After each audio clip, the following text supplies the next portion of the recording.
Welcome to the NFL Coast to Coast podcast brought to you by thelines.com. Coming to you from the West Coast, Josh Lander, joined by Nate Weitzer. He's on the East Coast, and we're looking at Week 8 in the NFL. We got play of props here, as always, for you guys. Make sure to subscribe to that page and continue to follow along. We're coming back each and every week that we have NFL football. Also got the NBA show up as well each and every weekday moving forward, so tune in next week for that stuff, all the player props and best bets for the NBA season. Nate, pretty good week last week. Like you mentioned to me before the show, I'm climbing back closer to getting above 500 again, finally. You maintain a torrid pace of being really good at picking NFL player props this year. So why don't you go ahead and kick it off with for us with your first one? I mean, you say I went 2-2 and Tyreek Hill was a complete flop. And then Demario Douglas just burned everybody by being sick and not even mentioning that in the injury report. So yeah, not the greatest week for me, but I feel really good about these. I've got kind of parts to each of these prop picks, including Jordan Mason. And his prop has climbed up to 80 yards now at this point. I'm still comfortable with the over, but I'm never like a first touchdown, or usually not even an anytime touchdown better. But like, this is a narrative that I could see taking the plus 500 on Jordan Mason first touchdown. Bet365 offers way better odds, as you can see with the odds tool, for anytime touchdown as well, minus 125 for the man who hasn't scored in 3 weeks. So due for some positive regression here against a Dallas defense that's 32nd in EPA against the rush. Micah Parsons looks like he's not going to play.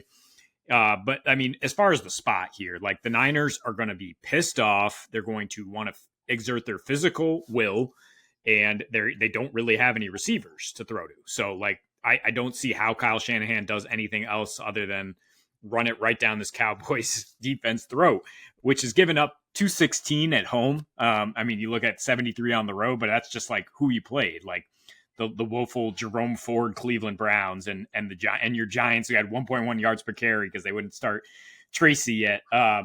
So I mean, yeah, this is a completely different animal, right? I mean, Trent Williams and company coming in again off the loss before the bye, kitchen sink game for the Niners. I would not touch Cowboys plus 4.5. I know some pundits are taking that. Absolutely not. When you lose the line of scrimmage on both sides of the ball, like there's no way you should back this team when they're playing an equally desperate team. It looks like Debo and Kittle are limited. They might be able to go, which I actually like for Jordan Mason. I mean, Kittle being a great blocker, but just to keep it a little bit honest, right? Because Mike McCarthy is such a Neanderthal coach that I could see him being like, they don't have any receivers. Let's put 8 in the box the entire game. And then Kyle Shanahan will be like, okay, we'll just then throw it over the top to whatever rookie we need to. But I mean, the point is like, look, Mason was on a torrid pace. He was averaging 111 for 4 weeks, dinged up his shoulder, had 73 on 9 carries in that game against Seattle. And then we saw Garendo go for 10 yards per carry behind the same O-line against the Seattle defense that, the very next week looked great in run defense. So I think that San Fran can exert their will here and give me the Mason props. Going to be an interesting game for sure. Don't let Mike Zimmer off the hook when we're talking about Neanderthal play calling either, by the way. When you make fun of Mike McCarthy, I think Mike Zimmer will have a big hand in being like, stop either of them. Don't do because the run game he could sell out for to the point he could try to put a bunch in the box against Brock Purdy. I actually like Purdy over receiving yards before we get any news. Obviously, it's only a line that's going to go up for him. It's about 237.5. He's been around 250 for most of the games he's played this season. And I think Kyle Shanahan will be able to script a few things to get them open against this Dallas defense, which I think is just bad everywhere. Trayvon Diggs is having a terrible season if you look at some of his ratings as well. So some stuff might be open. I'm always worried about Kittle. He could be walking down the stairs of his house making another eye lens commercial and get hurt. Like, that's how random it is with him. But if Debo's back out there, I mean, he had pneumonia. It was hospitalized, but it is something you can get over. So I like all of it. I agree. I think there's going to be a good amount of offense in this game if Dallas can keep up. We'll see. But I'm going to go ahead and get into the Chiefs game here and talk about Kareem Hunt, over 63.5 rushing yards. Man, Kareem Hunt, you had a wonderful call. Probably should have laddered some of his rush attempts last week. You went over like 14.5. That was a really low number for a dude who carried the ball 22 times, 1 week after carrying it 27 times. And I see a pretty similar game script for the Chiefs here moving forward, which is they clearly trust Kareem Hunt as an RB1. And talk about not having your receivers, right? Like the receivers on their injury report who are mostly out for at least 4 to 8 games or the season, including Rashee Rice, Hollywood Brown. You got Juju Smith-Schuster out there. And I'm forgetting one other one as well that they have on the injury. Like, that's a really good receiving core right there. And they're all on the injury report, all 3 of them. So now you've got, you're going to be seeing new Hopkins come in. I would not be expecting much if you're in a fantasy league with him. This is a really trade high moment, as his stock might seem like it's high, but I don't believe in it. So they're just going to keep feeding the man. He's gone over in all 3 games. He only had 14 rushes. I say only because in the first week he played in week 4. I say only because the next 2 weeks he went over 22 in both weeks. He had 22 and 27. And why would you not do that once again against the Raiders? Big time favorites in this one. The Sharps hit the Raiders back into single digits on the line, which I think is the play. It's almost like the Chiefs just do what they have to when they have to, and they're so confident in their ability on third down and have almost any distance. But they're already playing for third down, right? We've seen that they run a ton of plays. They have in the top 5 in time of possession, but they're not. They're in the bottom half of the league in terms of seconds per play. So they're going to be like running the ball, keeping things slow, using the best defense in the league that they clearly haven't. That doesn't seem to have caught up to the public perception as well. So we're still just getting a lot of value on a dude that, I mean, this number should be 74.5 yards or so as the baseline for him. He's gone he's averaging 83 a game right now, and he's the clear guy. So I'm not worried about Edwards-Helaire. Like, tell me how this would fail essentially, because I'm so in love with it. Yeah, I mean, the Raiders come out on fire. The Chiefs are in a complete look ahead spot, and we get that kind of repeat occurrence from last December, right, where Mahomes threw a pick 6 and it was like, whoa. But I mean, I think in the first game against the Raiders, they got down 14-0 in a flash and then won by like 20. And so like, yeah, they're just so superior to this team. Kareem Hunt is their offensive identity at this point. Yeah. So like, I mean, yeah, it could fail. Like, there could be some really unexpected things here, but like, I think we keep betting him until we see otherwise. Yeah. Like, until Hopkins is up to speed or the Chiefs have something else they do on offense other than play inside out, giving this guy the ball as often as possible. So yeah, let's look at the Cleveland Browns here. I got a 2-parter. Interested obviously in David Njoku, who's only up to 52.5 receiving yards. It's only 2 yards up from open, which was too low. It's still a little bit too low. And I'll put a unit on that. And I'm intrigued. Jameis Winston for 2 passing touchdowns is still plus 180. Last I checked, it was plus 200 at first when I got it. So half a unit on that, because that's all you need to double the unit at those odds. So, I mean, Baltimore, we know pass funnel defense, right? You cannot run on Baltimore, although maybe with Nick Chubb, they have a little bit of success, at least though in his last 4, only 1 rushing touchdown for Nick Chubb against this Baltimore defense. 91% of the opponent's touchdowns for the last 3 against Baltimore have been passing scores. So like barely anything. And as we know, they give up the most passing yards per game. They also happen to give up the most passing yards and receptions to tight ends. Lost Patrick Queen, new, younger defensive coordinator in there who struggled to kind of hold on to those leads that Lamar builds so often. So Jameis Winston coming in here, going to inject some life. I mean, he already did in a very small sample size at the end of that game. And I mean, Amari Cooper's out of the picture. He was leading the NFL in air yards before the trade. So Njoku enters at fifth among tight ends in target rate already. Now we expect more, right? He had 10 of 14 targets last game. His snap rates have continued to rise as he's gotten healthier. 42% when he came back from the injury. Now we're up to 82% last game. He has 7+ targets in 4 straight against Baltimore, 6 catches in both meetings last season, averaging this number. So, I mean, one of those was with DTR under there, right? And that's the only one that wasn't even competitive. It was 28-3 loss. Otherwise, Cleveland's been within a touchdown with this team. I know that you talk about sharp action, that plus 10.5 for the Browns that opened was ferociously bet down. And now I don't think you can get it above 9 anymore because it's just too much in a division game with the Ravens on a short week, the way the Browns have played them, and just the change in leadership now with Jameis under there, which is crazy to say. But, I mean, apparently the guy is a locker room leader, and I don't think anybody really liked Deshaun Watson.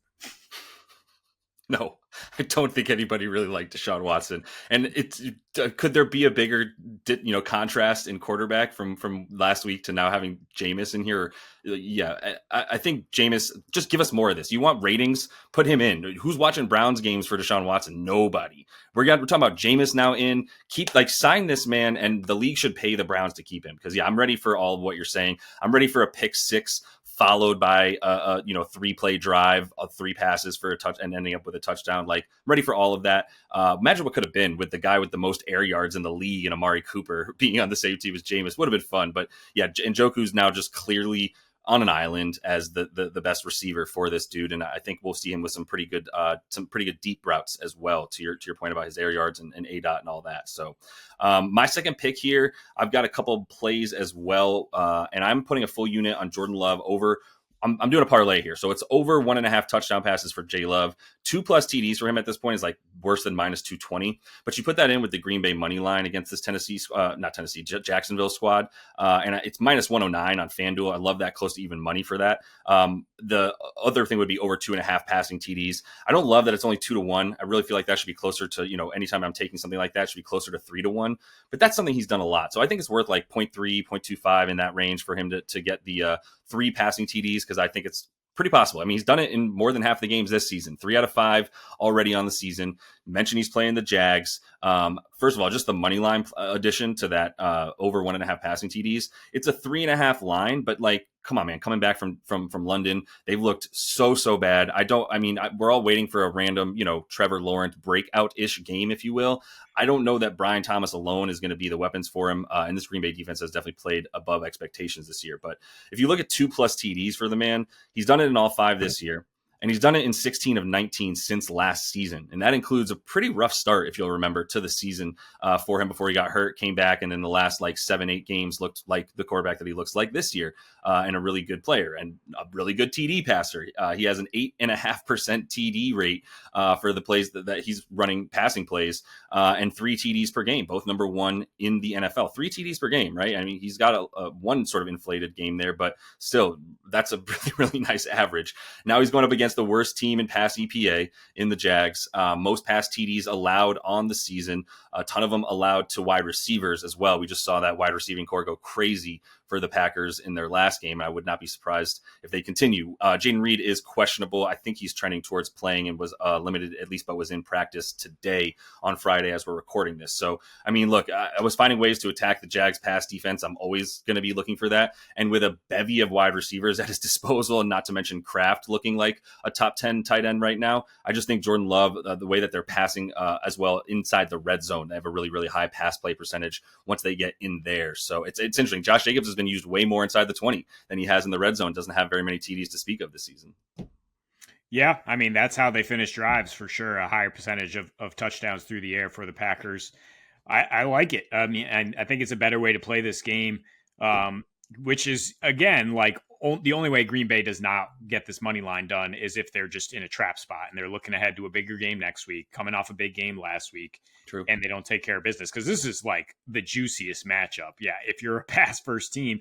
And then on the other side, like Trevor Lawrence, I had all sorts of stuff ready to take his unders, because like he's been awful against the NFC. They brought in Robert Saleh to consult on defense and probably give him some more issues. They're going to play cover 1. They're going to take away his sideline throws. They're going to play a lot of man D.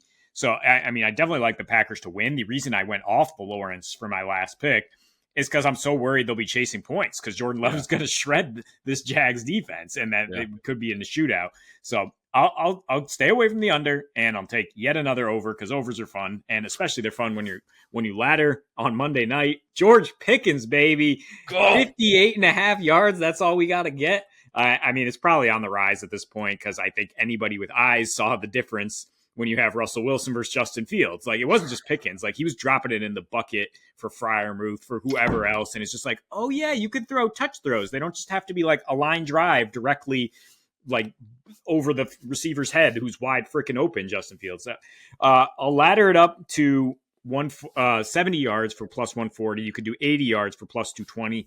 Look, he's already gotten 100 yards with Fields in the last couple of weeks. He went for 111 in Russ's debut, 9 targets, 152 air yards, and that was against Sauce Gardner, who's having a down year, but is still, I think everyone would agree, one of the top 10 corners talent-wise in the league. Now faces Deontay Banks, who's having a pretty good year for the Giants in terms of being their top guy, but I mean, he's still giving up 9.3 yards per target, giving up a 132 rating when targeted. And the key for me is that the Giants don't commit PI calls. Like, they have the 6th fewest last year, only 2 this year. which is kind of a niche stat, but it's very key when you need guys like Pickens to get yardage. It's like if they're not going to pull him down, he's going to make all sorts of circus catches, and we know Russ is going to give him opportunities.